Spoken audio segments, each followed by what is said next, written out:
We've all seen the rumors that Xbox is going to turn into this big monopoly in the gaming market, that this Activision Blizzard buyout is going to be shut down by the government.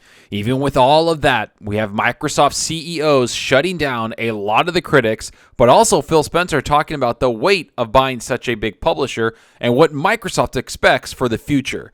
Let's get into what's being said and if all of these critics attacking Xbox are right. Let's do this.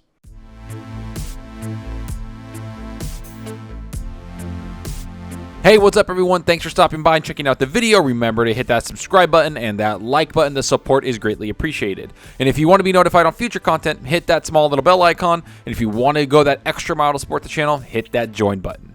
Alright, so let's just dive into this whole story because as we can see, for the last 2 or 3 weeks, there's been a lot of talk about Xbox buying Activision Blizzard, yet the main story everyone keeps talking about is the fact that Microsoft and Xbox is going to turn into this monopoly when it comes to games. We've had comedians ranting about this on social media. We've had fanboys asking the president to take this deal down. Basically, we have people criticizing Xbox and Microsoft for taking the gaming business and market seriously. For the first time in its history, Xbox is going to try to be a force in the gaming world, nothing like we've seen before. They don't want to show up in 4th place or 3rd place behind so many companies. They don't want to keep Xbox down with a low budget to make first-party games. Microsoft is looking at Xbox as a way to expand their reach across multiple platforms and avenues of money, but also technology, which is why so many higher-ups at Microsoft have praised the purchase of Activision Blizzard and also the Bethesda purchase. But they also think that this purchase will not be shot down by anyone, including the government. Because frankly speaking, Xbox isn't near the top revenue generator even with this purchase, something that Satya Nadella says right here. The interview also touched on the regulatory scrutiny Microsoft's acquisition of Activision Blizzard will face. Nadella dismissed concerns that it might be blocked on monopolistic grounds, noting that it would make Microsoft only the world's 3rd biggest gaming company by revenue behind Tencent and Sony. At the end of the day, all the analysis here has to be done through a lens of what's the category we're talking about, and what about the market structure. Even post this acquisition, we will be number 3 with sort of low teens market share, where even the highest player is also in the teens for market share. It shows how fragmented content creation platforms are, and so that's the fundamental category. Yes, we will be a big player in what is a highly fragmented place. This couldn't have been put any better. So the first thing we have to talk about is the regulatory scrutiny that Microsoft acquisitions are getting. Everyone talking about them just buying everything. For me, the biggest company that continually buys massive chunks of gaming companies is Tencent. From there, we can easily see that Sony buys multiple studios and will continue to do so, not to mention they've invested in Epic and all these other things like Discord. Then we have Take-Two and EA also buying publishers and studios and talent from all over the world. And not to mention signing deals with other companies so they can have exclusive rights to certain games. Games like NFL football games, Star Wars games, and a bunch of others that we know about that EA has done. So when we bring up Microsoft finally joining that fight in buying studios and IPs, we all of a sudden decide to go up in arms and say that it's a monopoly, especially with these other companies signing big exclusive deals, not to mention Sony signed 1-year to 2-year exclusive deals. The hypocrisy is a little dumb. Yet the one amazing thing about what Satya is talking about is the fact that they understand the gaming market structure inside and out. They know what other companies are making. I mean, of course they do. That's their job. So for Microsoft to self-admit that even after the Activision Blizzard acquisition, they would still be in 3rd place when it comes to revenue, it shows they understand what people are saying and the worries that might come up with buying someone so big like Activision Blizzard. But it also shows just how big the gaming market is, and most people don't understand the money that's being made from all avenues. I know most people will look at Sony's PlayStation and console gaming, and that's pretty much it. That's their tunnel focus. They don't take into account the mobile market, the PC market, and the cloud market that's growing across the industry, which is why he talks about the creation of platforms being so fragmented. But I love the fact that he says they'll be a big player in what's in a highly fragmented place, which is the gaming market. And that's where this deal takes place. This isn't just the console market, which will be looked at separately.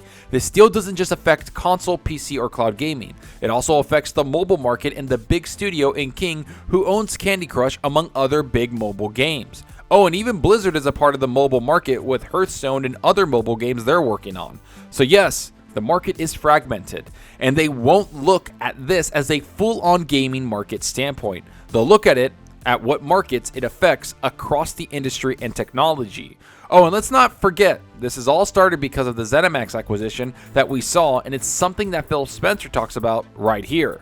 Phil Spencer, Xbox's Activision Blizzard deal was fueled by one big question.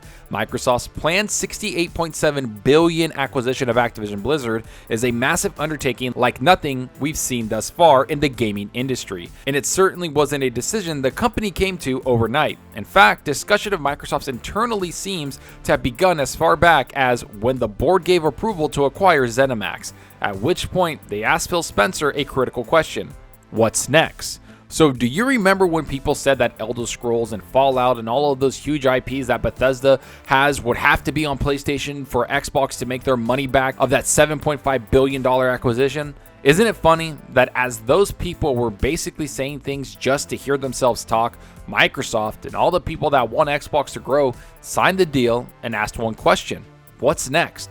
They didn't ask, oh, how are we going to get this money back? How are we going to make this back so we can get a profit? Instead, they were more than willing to get into the next buyout and expand the Xbox brand. Now, I know that could be daunting for people to hear, and to be honest, this new direction is something that Xbox really wanted to go into, which is said right here. According to an interview with Phil Spencer conducted by Axios, the answer was that Xbox needed to make a move in a new direction, a space where it didn't have any strong investments. The constant conversation had always been about mobile and casual. Though most people think of Activision Blizzard most immediately for, well, Activision and Blizzard, the third arm of the publisher is King, maker of Candy Crush and a number of other wildly popular mobile titles. With King under its banner, Xbox has finally picked up a major name in mobile gaming. And this is what most people don't understand. Xbox is looking at the hardcore gamer with a lot of games they're making. That's what Blizzard is for. That's what Bethesda is for. And that's what the Xbox game studios are for. Yet there's this casual mobile gaming aspect that Microsoft literally has nothing to do with.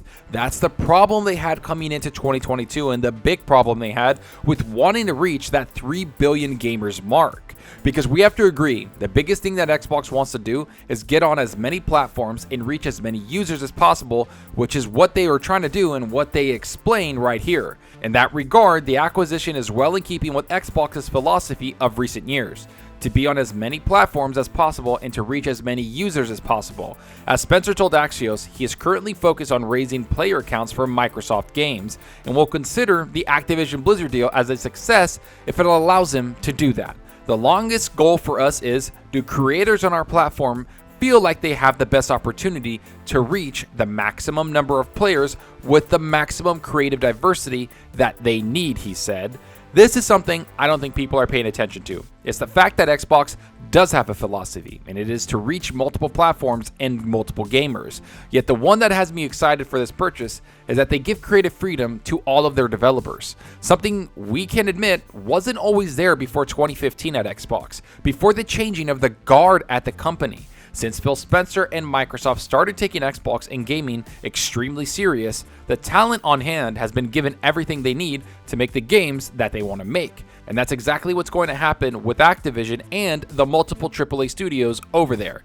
Not to mention Blizzard, which will be given the freedom to do what they do best: make big, great games with massive lore and exciting franchises. And this is why all the critics and the monopoly complaining will be shut down soon enough. Because while it is scary to see a big company buying all of these studios, they aren't the only ones doing it. They aren't nearly as egregious as Tencent, EA, and Sony and other companies. Instead, they actually open up their platform, provide great games, and want those games in everyone's hands. They don't close things off, which has me excited for the games they're going to make. And it's also why these monopoly arguments are going to be handled accordingly. Let's hope we hear about this soon, and let's hope Microsoft, Sony, and everyone else stays competitive in the gaming space.